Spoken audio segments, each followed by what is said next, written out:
तो hello students, कैसे हैं आप सब। उम्मीद है बढ़िया होंगे। तो चलिए फिर आज की वीडियो में हम लेसन 13 को कवर करते हैं। लेसन 13 को हिंदी में समझाते हैं आपको। ये कक्षा 8 की इंग्लिश की बुक का लेसन 13 है। तो यदि आप लोग चैनल पर नए हैं तो जल्दी से चैनल को सब्सक्राइब जरूर कर लेना, ताकि अगली वीडियोज़ की नोटिफिकेशन आपको मिल जाएंगी और बाकी वीडियोज़ भी। और यदि आप लोग इंग्लिश भी सीखना चाहते हैं तो आपको सभी वीडियोज़ मिल जाएंगी, ठीक है। तो जैसे कि हर लेसन में आपसे 2-3 क्वेश्चन पूछे जाते हैं, तो यहाँ पर भी आपसे 2-3 क्वेश्चन पूछे गए हैं। तो पहले हेडिंग है हमारी, हेडिंग देख लेते हैं। यहाँ पर वर्चू पेज या वर्चू लिखा हुआ है। वर्चू का मतलब होता है गुण, और यानी कि अच्छी आदतें, और पेज यानी कि भुगतान करना या देना, ठीक है। तो वर्चू पेज का मतलब है यहाँ पर कि अच्छे गुण भुगतान करते हैं, यानी कि यदि आप कहीं पुण्य का काम करते हैं, ठीक है, तो जो पुण्य का काम करते हैं तो आपके साथ भी कभी ना कभी उनके बदले में अच्छा होता है, ठीक है। तो गुण या पुण्य के काम भुगतान करते हैं, ये हेडिंग है। तो यहाँ पर 3 प्रश्न आपसे पूछे गए हैं। पहला प्रश्न है, what do you know about the Mahabharat. आप महाभारत के बारे में क्या जानते हैं। व्हाट डू यू नो में जानना, अबाउट यानी के बारे में। फिर why were the Pandavas given exile.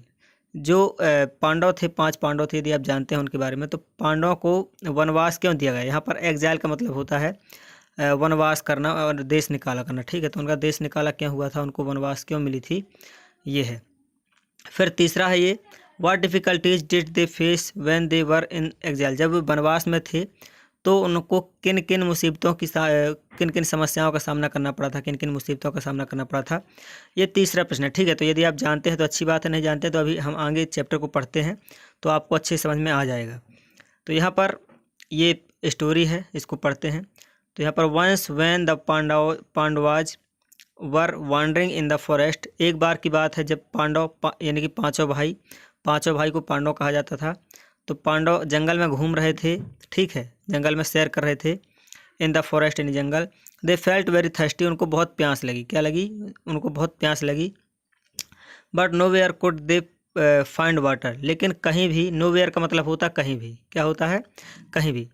But यानी लेकिन, तो nowhere could they find water. लेकिन उनको कहीं भी पानी नहीं मिला, जंगल में ऐसे घूम रहे थे पानी की तलाश में। They began to feel that they would die of thirst. उनको लगने लगा कि अब वो पानी के बिना मर जाएंगे। क्या हो जाएंगे, पानी के बिना मर जाएंगे। बिगेन टू फील यानी लगने लगा, वुड डाई मतलब होता मरना, ऑफ थर्स्ट यानी प्यास से, ठीक है ना। डाई ऑफ थर्स्ट यानी प्यास से मरना। तो द एल्डेस्ट ब्रदर युधिष्ठिर, जो उनका सबसे बड़ा भाई था, कौन था, युधिष्ठिर थे, ठीक है। तो उनके सबसे बड़े भाई युधिष्ठिर थे। अ मैन ऑफ ट्रुथ, सच्चाई के देवता, यानी कि बहुत ही सच्चे इंसान। कैसे थे, बहुत ही सच्चे इंसान थे। Then said to his half brother Nakul, Nakul son of Mandri, climb that tree and look all over the forest and see if there is some water nearby, ठीक है। क्या कहते हैं वो, उनके यानी कि जो बड़े भाई थे युधिष्ठिर, ठीक है ना, जो कि बहुत ही सच्चे इंसान थे। अ मैन ऑफ ट्रुथ, सच्चे इंसान, है ना। देन सेड, उन्होंने क्या कहा, हाफ ब्रदर, अपने छोटे भाई को, हाफ ब्रदर यानी कि अपने मझले भाई जो होते हैं, है ना। तो हाफ ब्रदर को, नकुल को, किसको बोलते हैं, नकुल को कहते हैं कि हे नकुल, वो नकुल। सन ऑफ मदरी, यानी कि मदरी उनकी माता का नाम था, किसका, नकुल की माता का नाम था मदरी। तो यहाँ पर कहते हैं क्लाइम दैट ट्री, उस पेड़ पर चढ़ो। क्लाइम का मतलब होता है चढ़ना। And look all over the forest, और पूरे जंगल में देखो, मतलब कि पेड़ पर चढ़ के चारों साइड देखो, ठीक है। ये यहाँ पर चढ़े हैं, देख सकते हैं, ये पेड़ पर चढ़े हुए हैं, ये इनका नाम है नकुल, और ये पेड़ में चढ़े हुए हैं। और इनके यानी कि एक भाई जो युधिष्ठिर है, सबसे बड़े भाई, अब इनमें पता नहीं चल रहा कौन है बड़े भाई, हो सकता है ये वाले होंगे। तो उन्होंने कहा था कि इनको, नकुल को चढ़ने के लिए पेड़ में। तो यहाँ से स्टोरी है अभी। क्लाइम दैट ट्री, और यहाँ पर look all over the forest, चारों साइड देखो जंगल में। एंड सी में देखना होता है। If there is some water nearby, कि क्या आसपास कहीं पर पानी है, क्योंकि सभी को प्यास लगी थी। Look if there are trees birds और plants, for they are sure signs of water. कहीं पर देखो जहाँ पर कि हरे भरे पेड़ हों, मतलब कि पक्षी भी होंगे, प्लांट भी होंगे, ठीक है। इस तरह से देखो जहाँ पर पक्षी हों, जानवर हों। तो जहाँ पर वो रहते हैं जानवर पक्षी, तो वो कहाँ पर ज़्यादा रहते हैं, जंगल में, जहाँ पानी रहता है ना, पानी के आसपास ही रहते हैं। तो कौन कहता है? युधिष्ठिर कहते हैं बड़े भाई नकुल से कहते हैं कि देखो कहीं आसपास की झरना हो, कहीं पानी का ठिकाना हो, है ना, और अगर ऐसे पक्षी अच्छी हैं तो पानी का निशान है, वो पक्के वहीं पर होंगे, पक्षी वहीं पर रहते हैं जहाँ पर पानी रहता है। ठीक है, तो इस तरह से वो कहते हैं। फिर आगे चलते हैं स्टोरी में। यहाँ पर है Nakul climbed the tree and saw some plants and greenery at a distance। यहाँ पर Nakul climbed the tree and saw some plants and greenery, greenery नहीं हरा हरा, एट अ डिस्टेंस। तो नकुल ने जब पेड़ में चढ़ा और उनको एक थोड़ी दूर यानी कि कुछ ही दूर में एक तरफ क्या दिखे, कुछ हरे भरे प्लांट दिखे और हरियाली दिखी, है ना। इस तरह से उन्होंने देखा पेड़ में चढ़ के। It appeared as if there was a pool, ऐसा लगता था, appeared as if there was a pool, कि जैसे वहाँ पर कोई तालाब हो, छोटा सा। क्या हो? पूल का मतलब होता है छोटा सा तालाब हो। ओके, तो गो देन नकुल, फिर कहते हैं go then Nakul said Yudhishthir. Yudhishthir ने फिर से कहा, जो बड़े भाई जिन्होंने पेड़ पर चढ़ने के लिए कहा था, उन्होंने फिर से कहा जाओ Nakul, and bring some water for your brothers, और अपने भाइयों के लिए पानी लाओ। यानी कि 5 लोग थे तो 3 लोग और थे और युधिष्ठिर। तो युधिष्ठिर ने कहा कि जाओ अपने भाइयों के लिए पानी लाओ। किससे कहा? नकुल से, क्योंकि नकुल छोटे थे, है ना। तो जो बड़े भाई होते छोटे भाइयों को ही आज्ञा देते हैं। तो फिर यहाँ पर कहते हैं Nakul set out towards the place and came across a pool of clean water. तो नकुल वहाँ से निकल गए। सेट आउट का मतलब होता है निकल जाना, ठीक है, वहाँ से चल देना। तो नकुल सेट आउट, वहाँ से चल दिए, टूवर्ड्स द प्लेस, किसकी तरफ? उस स्थान की तरफ जहाँ पर पानी भरा हुआ था। And came across a pool, और वहाँ पर आ गए, कहाँ पर? उस पूल के पास आ गए, ऑफ क्लीन वाटर, जहाँ पर साफ पानी भरा हुआ था। No sooner did he bend to drink the water than a strong voice cried. No sooner did का मतलब होता है जैसे ही, ठीक है। तो no sooner did he bend to drink the water, he bend to drink the water, जैसे ही वो पानी लेने के लिए झुके। बेंड का मतलब होता है झुकना, ड्रिंक, ड्रिंक यानी पानी, पीने के लिए, ठीक है, नहीं, ड्रिंक यानी पीना, the water than a strong voice cried. तो जैसे ही वो पानी पीने के लिए झुके, वैसे ही तुरंत एक बहुत तेज आवाज़ हुई, मतलब कि ज़ोर से एक आवाज़ आई, ठीक है ना। Stop, don't drink the water till you have obeyed the laws of this pool. Don't कहते हैं, एक आवाज़ आती है और आवाज़ में क्या कोई बोलता है, मतलब कि दिखाई नहीं दे रहा, केवल आवाज़ आ रही है, और इस तरह से आवाज़ आ रही है, डोंट ड्रिंक, पानी मत पियो, वाटर, ठीक है, don't drink till you have obeyed, जब तक कि till you have obeyed the laws of this pool, जब तक कि तुम इस तालाब के नियमों का पालन नहीं कर लेते हो, कुछ शर्तों की पूर्ति नहीं करते, यानी कुछ शर्त हैं इस तालाब का पानी पीने की, कुछ नियम हैं। तो जब तक तुम इन नियम को नहीं मानते हो, नियमों का पालन नहीं करते हो, जब तक कि पानी मत पीना, ठीक है ना। No one can drink its water till it he has answered the question I ask. इस तालाब का पानी कोई भी नहीं पी सकता। नो वन कैन ड्रिंक, इस तालाब का पानी कोई नहीं पी सकता। टिल ही हैज़ आंसर्ड, जब तक कि द क्वेश्चन आई आस्क, उन प्रश्नों का उत्तर कोई नहीं दे देता। यानी कि इस तरह से आवाज़ आई कि इस तालाब का पानी मत पीना जब तक कि कुछ शर्तों, कुछ नियमों का पालन नहीं कर लेते।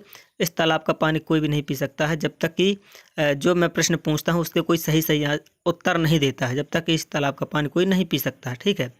तो if you take even a drop of water before this you may die at once.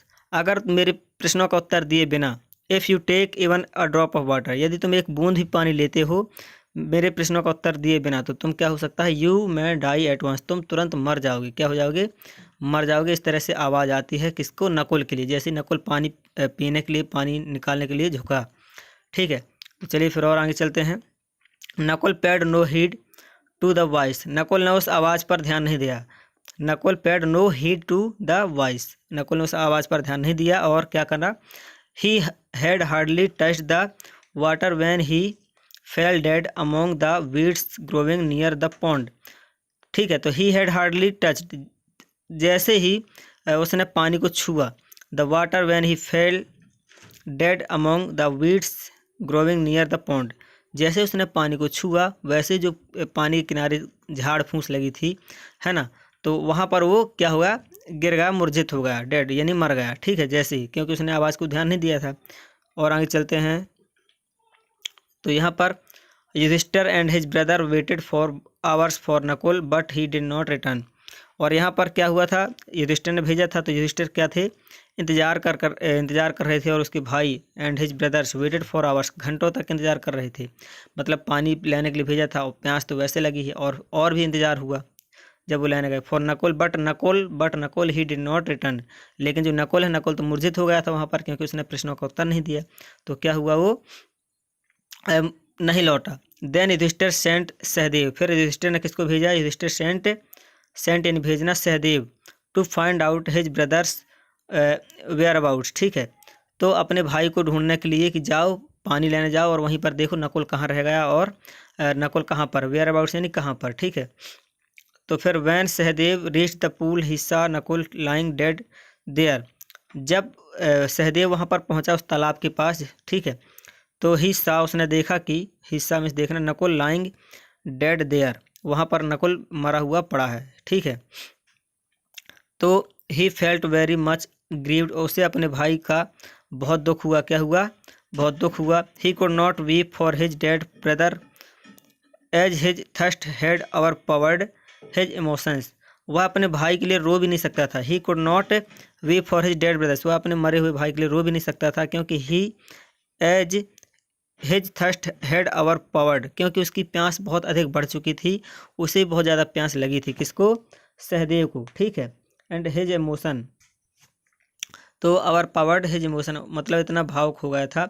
He kneeled down to drink water instead, और उसने मतलब रोने के बजाय, अपने भाई के लिए पश्चाताप करने के बजाय, क्या हुआ, उसने भी क्या किया, पानी पीने के लिए झुका। ठीक है ना, पानी, नेल डाउन का मतलब होता है झुकना। He kneeled down to drink water instead. ठीक है, रोने के बदले में क्या, उसने पानी पीने के लिए झुका। तो फिर से वही आवाज़ आती है, वेट क्राइड द वॉइस, वही आवाज़ आती है, don't take even one drop of this water, एक बूंद भी इस पानी का मत लेना। ठीक है, until you have answered my question, फिर से यहाँ पर वही क्वेश्चन किए जाते हैं, until you have answered my question, if you do so you will die, अगर तुम भी ऐसा करते हो तो तुम भी मर जाओगे, मेरे प्रश्नों का उत्तर दिए बिना अगर तुम पानी पीते हो तो। ठीक है, तो चलिए ये वाला पार्ट 1 हो गया है, और हम यहाँ से जो आगे की स्टोरी है इसको हम पार्ट 2 में कवर करेंगे। इसकी वीडियो बना दी है हमने, डिस्क्रिप्शन में आपको लिंक मिल जाएगी। ठीक है, वीडियो के डिस्क्रिप्शन में आपको लिंक मिल जाएगी, और यहाँ पर आई बटन है, यहाँ पर भी लिंक मिल जाएगी। तो मिलते हैं दूसरे वीडियो में।